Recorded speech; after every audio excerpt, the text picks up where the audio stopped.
Bem-vindos ao Semente Digital, um podcast BCN sobre educação. Neste segundo episódio, a conversa entre o Dr. Marco Bento e o Dr. José Alberto Lencastre continua. Hoje vamos falar sobre ensinar na era da inteligência artificial. Antes de mais, lembramos os nossos estimados ouvintes para se inscreverem no nosso podcast e ficarem atualizados sobre futuros episódios. Iremos convidar educadores de várias áreas para falar sobre temas relevantes para o presente e futuro do ensino. Para saber mais sobre soluções EdTech e dicas sobre novas metodologias de ensino, visite bcnsistemas.pt ou a nossa loja bcnonline.pt.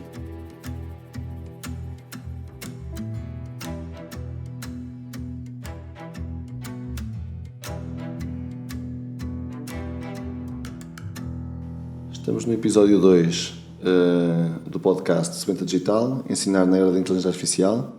E quem é José Alberto Lencastre? Sou José Alberto Lencastre, professor e investigador no Instituto de Educação da Universidade do Minho. Pertenço ao Departamento de Estudos Curriculares e Tecnologia Educativa e a minha área de atuação é a tecnologia educativa. Ou seja, estou na formação de professores com a utilização da tecnologia educativa. E quem é o professor Marco Bento? O professor Marco Bento é professor na Escola Superior de Educação de Coimbra, investigador em tecnologia educativa, coordenador do projeto SuperTabi, um projeto que pretende transformar as práticas pedagógicas dos professores por meio de tecnologias digitais e em espaços de diferentes aprendizagem em diferentes modelos pedagógicos. A temática de hoje é a inteligência artificial. A inteligência artificial está na indústria há muitos anos, na educação também, apesar de nós acharmos que está a acontecer agora, mas tem sido o tema, hoje em dia, a questão da inteligência artificial. Queres começar por introduzir o que é a inteligência artificial e definir alguns conceitos? Sim, por inteligência artificial, na verdade, é uma área das ciências da computação, não é? Que visa, de alguma forma, replicar ou substituir alguns daqueles que são os comportamentos humanos, numa determinada fase, comportamentos que substituem a força humana. Isso parece muito ligado à robótica, num processo da própria industrialização. E numa fase, e nesta fase mais recente, também a substituição de comportamentos mais relacionados com a tomada de decisões e com o pensamento, não é? Crítico. E provavelmente por isso é que nós estamos a passar por uma fase onde se colocam tantas questões relacionadas com a inteligência artificial.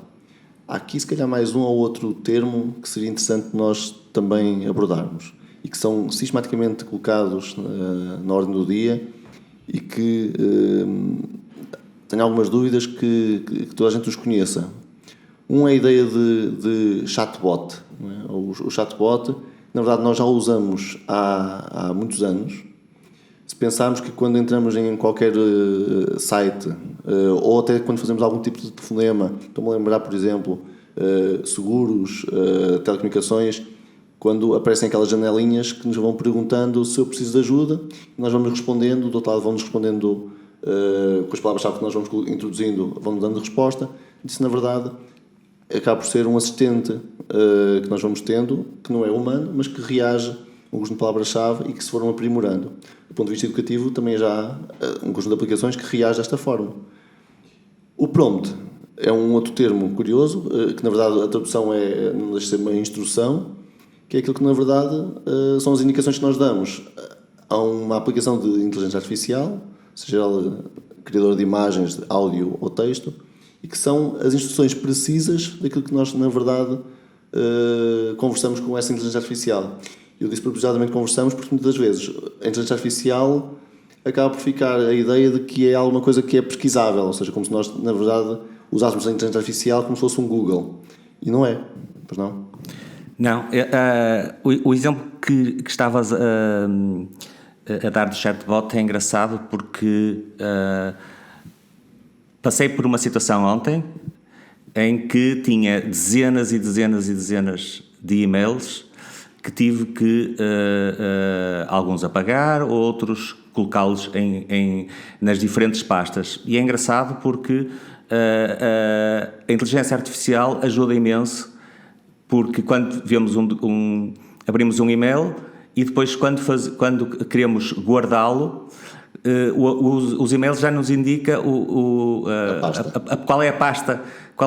Este era sobre os trabalhos de mestrado, e todos aqueles e-mails que estavam não estavam em sequência tão pouco, mas que vão aparecendo,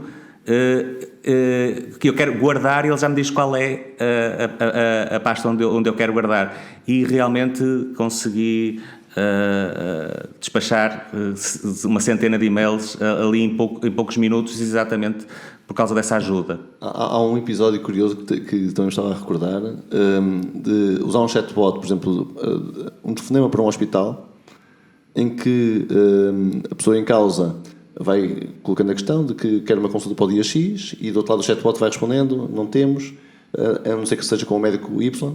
E aquela interação faz com que o utilizador que está a questionar não tem solução para o problema que está a colocar, ou seja, não tem consultas, não tem horários, não tem...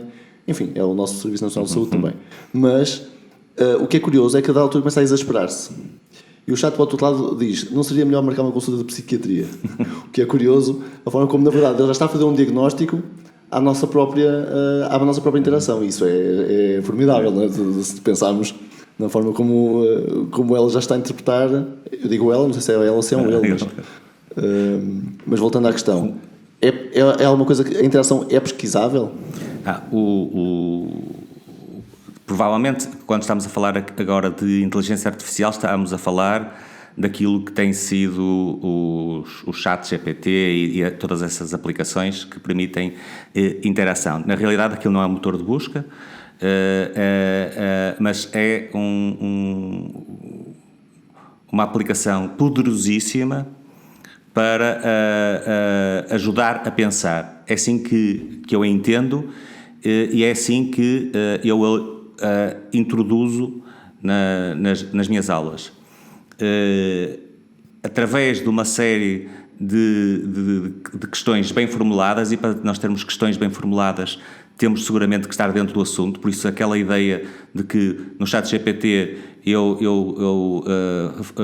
coloco uma questão qualquer e aparece-me um trabalho feito, não é verdade tampouco. É mais um daqueles delírios que às vezes acontecem quando estas questões são descontextualizadas.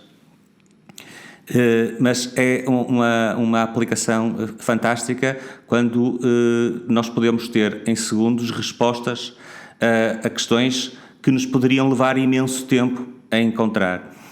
Temos que ser nós a encontrar na mesma, e temos que estar dentro dos assuntos para conseguir colocar as questões certas e ter a certeza que as respostas que vêm são as respostas que nós precisamos. Isso obriga, da parte do aluno, a ter um pensamento crítico muito desenvolvido, porque se ele não perceber aquilo que está a ler, vai assumir, como aliás, que já acontecia muito com a questão da pesquisa na internet de forma mais generalista, que está na internet é verdade, não é? Portanto, a ideia de que se está online é porque é verdade.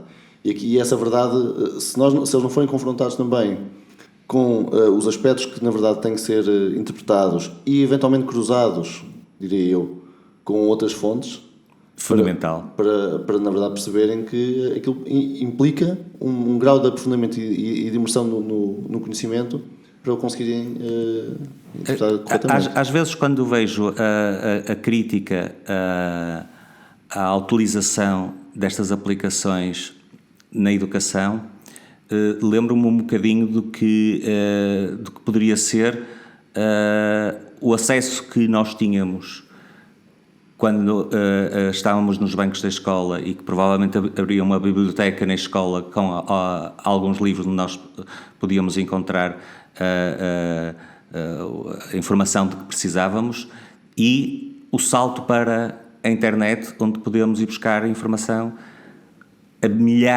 milhões de locais. Assim nós tínhamos capacidade de os processar. A minha preocupação com a utilização do chat GPT é exatamente o contraditório, e muitas vezes é o próprio chat GPT que nos serve de contraditório. É nós colocarmos a questão de outra forma e verificar se a informação é respeitada na mesma, e se o que eu tenho de volta é aquilo que eu preciso. E mais uma vez eu queria reforçar isto porque acho que é muito importante. Eu não consigo, se não estiver dentro do assunto, eu não consigo nem colocar as questões adequadas, nem saber se o que tenho de retorno é aquilo que eu preciso. E mesmo assim eu preciso de validar essas informações, preciso ter mais do que um local onde vou buscar a informação para a informação poder ser, ter a certeza que a informação é fidedigna. Até porque há algumas regras de utilização de aplicações como o ChatGPT ou como o Bard, no caso da própria Google também, e uma das ideias-chave é que nós temos que contextualizar a própria aplicação, ou seja, dar-lhe um contexto. E ao dar-lhe um contexto significa que eu tenho que conhecer esse contexto para que ele, na verdade, agora já foi um ele, mas que, na verdade, que do lado da inteligência artificial nos possa dar respostas cada vez mais aproximadas em relação àquilo que é a nossa conversa com a própria inteligência artificial. Portanto, essa contextualização implica, desde logo da minha parte, um conhecimento prévio em relação àquilo que estou a questionar ou à interação que estou a ter. Mas é extremamente vantajoso, quanto a mim, a possibilidade de eu ter um tutor 24 horas por dia, 24 horas por dia, 7 dias por semana, nos 365 dias do ano, porque há essa vantagem de ter ali alguém que me vai fazendo alguma tutoria, que na verdade em tempo real pode ser confrontado depois e eu poder usar o tempo da aula para fazer algum trabalho muito mais prático, não é?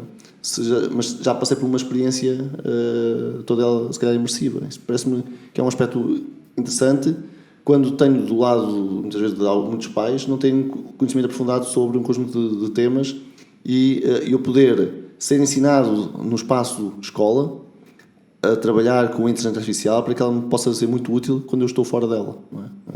Sim, sem dúvida. Esse é o que me parece ser neste momento o modelo mais, ou o chamado modelo ótimo para aquilo que é a utilização das aplicações de inteligência artificial.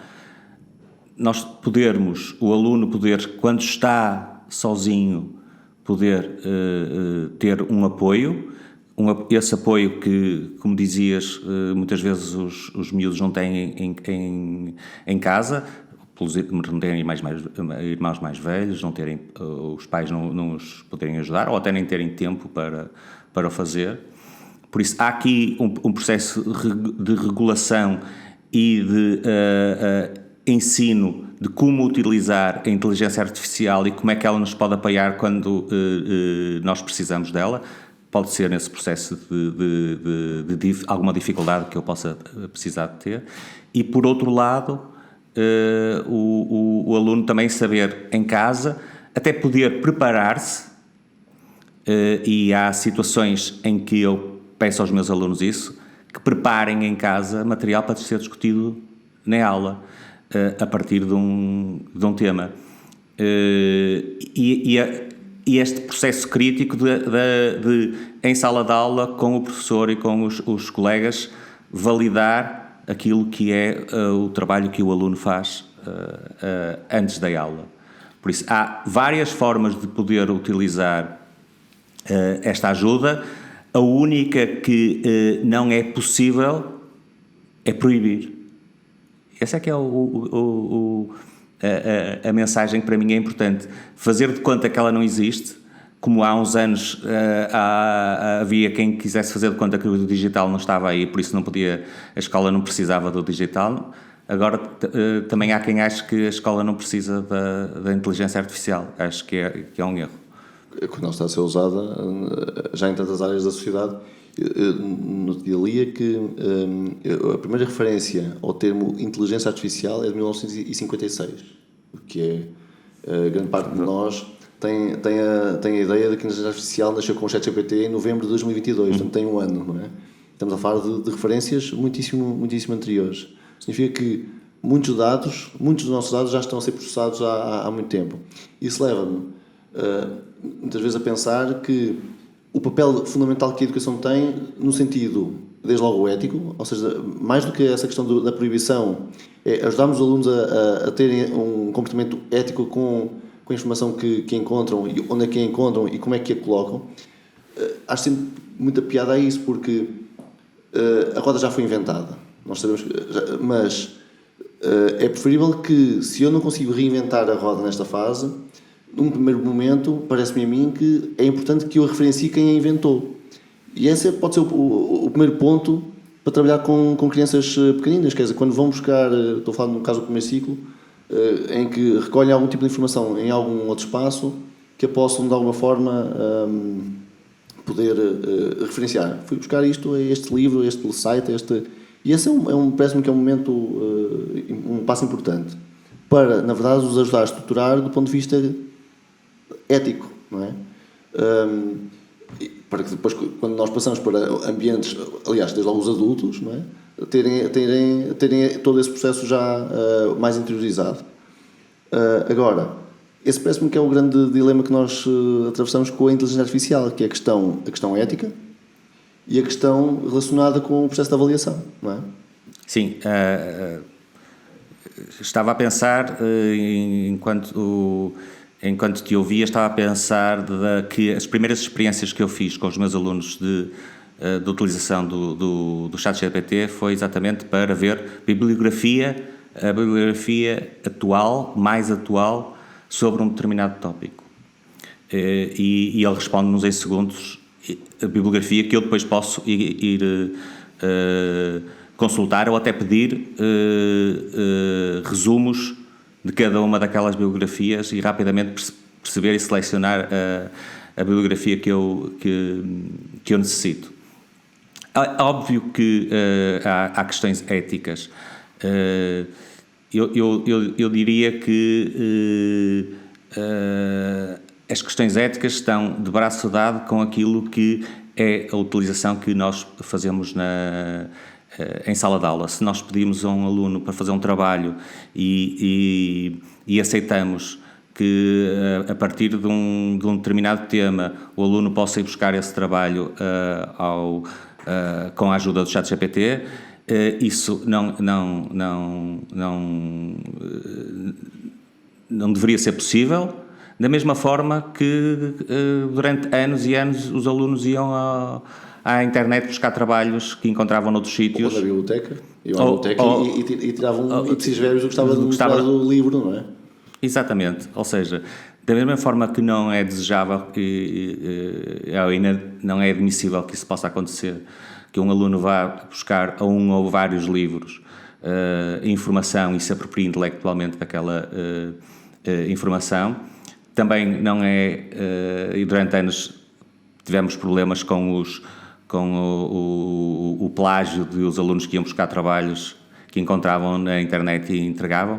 Agora, da mesma forma, os alunos podem ter uma turma com 30 alunos e ter 30 trabalhos diferentes, feitos todos eles pelo ChatGPT. Mas também eu digo muitas vezes que um professor que pede esse tipo de trabalho merece levar com o ChatGPT, não é? Porque não pode ser o produto final de um trabalho de um aluno, não pode ser um texto que o próprio ChatGPT consegue fazer, não é? Tem que ser muito mais que isso. Isso tem que ser o princípio e não o fim. Isso toca no aspecto central, que é a questão pedagógica. Ou seja, eu com este tipo de tecnologia não posso continuar, aliás falámos isso no podcast anterior, não podemos continuar a fazer os mesmos processos que faríamos com uma tecnologia que não era tão interativa, não é? Portanto, isso mexe muito com o que é que eu na verdade peço aos alunos.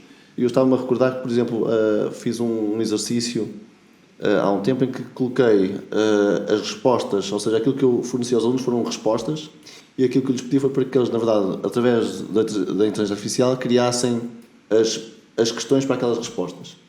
Isso obriga, o que até, fazendo aqui uma ponte com a questão dos suecos, que falámos no primeiro episódio, aquela ideia de que o digital podia ter que se voltar um bocadinho ao processo analógico, porque na verdade eles realizaram aqueles exames, o PIRLS, e os resultados mundiais resultaram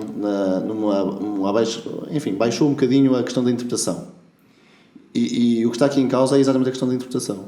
Ou seja, o facto de eu usar o digital, na verdade, eu reduzi a interpretação. E aqui é ao contrário. Nós temos, este digital obriga-me a fazer uma interpretação muitíssimo maior, ter um grau de desenvolvimento dessa competência muitíssimo superior para conseguir fazer a tal interpretação daquilo que leio e daquilo que gera. E eles tiveram muita dificuldade nisso, ou seja, tiveram muita dificuldade em criar questões para aquilo que na verdade já eram respostas dadas, porque, apesar de tudo, é mais fácil para os alunos darem respostas às questões do que formular as próprias questões. E isto pode ser uma forma de nós invertermos o processo, provocando no aluno, na verdade, ele tinha que conhecer a resposta muitíssimo bem para conseguir formular uma excelente pergunta, não é? A pergunta certa. Essa parece-me que pode ser uma estratégia. A outra, eventualmente, é quando o aluno tem que argumentar, não é? E se nós estivermos a conversar sobre um determinado tipo de trabalho que é feito, uma determinada pesquisa que é feita, e se ele tiver que argumentar, e nós ou os outros colegas forem júris daquele trabalho, quer dizer, o processo de argumentação, certamente, se ele não o conhecer e não o tiver perfeitamente delineado naquilo que foi todo o desenho, também certamente vacilará, não é? Sim, as primeiras vezes no ano letivo passado, quando as questões do ChatGPT estiveram na ordem do dia, muitos colegas me perguntavam como é que eu vou proibir, como é que eu consigo saber se o trabalho foi feito pelo aluno ou foi feito pelo ChatGPT. Os trabalhos não podem ser entregues para o professor corrigir e dar uma nota que aparece na pauta. Os trabalhos, todos eles têm que ser defendidos. E se a defesa for uma boa defesa daquele trabalho, acho que o professor deve ficar contente com isso. E esse era o conselho que eu dava aos colegas. E acho que ainda continuo a pensar assim. Se o aluno utilizou o ChatGPT, mas consegue defender bem aquilo que era o tema do trabalho, acho que o ChatGPT fez o seu trabalho e o aluno também. Portanto, o que acaba por estar aqui em causa, e como mensagem final, é isso que eu também pedia, era qual é o que se altera, ou aquilo que tem que se alterar de facto, é o processo pedagógico. Ou seja, como é que eu, enquanto professor, encaro com toda esta amplitude de tecnologia que nós hoje temos, que vai desde a inteligência artificial à robótica e a todo este digital, o que é que eu tenho que fazer para que, na verdade, eu possa incorporar, ao invés de combater achando que, na verdade, eu tenho que manter exatamente o mesmo modelo, como sempre fiz, porque achava que assim é que funcionava, não é? Um dos aspectos que nós acho que todos concordaremos é que o ensino está a mudar todos os dias. E o professor que pensa que pode manter as suas aulas expositivas, em que ele é a fonte do saber e os alunos devem ouvir e devem tirar os seus apontamentos, depois a seguir tem um tema que os alunos devem dissertar e eu avalio em função desse tema. O professor que está a pensar assim está completamente desfasado daquilo que é o ensino. A preocupação deve ser, desenhar as experiências de aprendizagem. Eu digo sempre isto, que eu digo isto aos meus alunos todos os dias. O papel do professor é aquele que desenha as experiências de aprendizagem. Da mesma forma, eu digo aos meus alunos que da mesma forma que eu quero dar todas as experiências de vida possíveis aos meus filhos, quero que os meus alunos tenham todas as experiências de aprendizagem possíveis. Por isso, o acesso a todas as tecnologias digitais, o acesso a todas as tecnologias analógicas, o facto dos alunos trabalharem em grupo dentro de sala de aula, uma vez que eles estão ali, trabalharem em grupo dentro de sala de aula, terem acesso a todas as tecnologias que os podem ajudar, com regulação, é a minha preocupação. E acho que essa deve ser a preocupação, eu pelo menos estou convicto disso, deve ser a preocupação de todos os professores, criarem as melhores experiências de aprendizagem dentro de perfis éticos claros, e que essas experiências sejam experiências que sejam significativas para os alunos. Faz-me um bocadinho lembrar, de certa forma, em contraponto com essa visão, aquela frase do Arthur C. Clarke, que diz que se um professor pudesse ser substituído por um robô, devia sê-lo. Não é? Na verdade, literalmente, a ideia é essa, se aquilo que eu faço é aquilo que faz um robô, o robô vai fazer melhor do que eu, porque não envelhece, tem uma capacidade de memória melhor do que a minha, relaciona... não se cansa, podes dizer 20 vezes a mesma coisa. Milhares de coisas. A questão é até que ponto é que nós conseguimos fazer esse desenho e essa conexão emocional que fazemos com os alunos, desde logo, tratá-los pelo nome, conhecer, interpretar os olhares, agir com aqueles que precisam de nós em relação àqueles que não precisam de nós, não é? Ouvi-los. Exato, porque a máquina também não ouve, não é? Ouvi-los. Essa experiência empática, que é uma competência do século XXI. E que é o papel do professor é criar essa empatia com os alunos, e a máquina não o faz, isso seguramente. E ter a noção que, na verdade, nós não controlamos a turma todo, não é? Ou seja, nem toda a gente precisa do mesmo. Portanto, eu, enquanto professor, também tenho que perceber que há alunos que vão precisar muito mais de mim e outros podem, na verdade, não precisar de mim. E agora eu percebo que, para grande parte das pessoas, isso é complexo, não é? Como é que eu, em 25 alunos, algum pode não exigir nada de mim e outros exigem a 100%. Eu tenho que preocupar muito com esses, os que sabem fazer o caminho deles poderão certamente fazê-lo.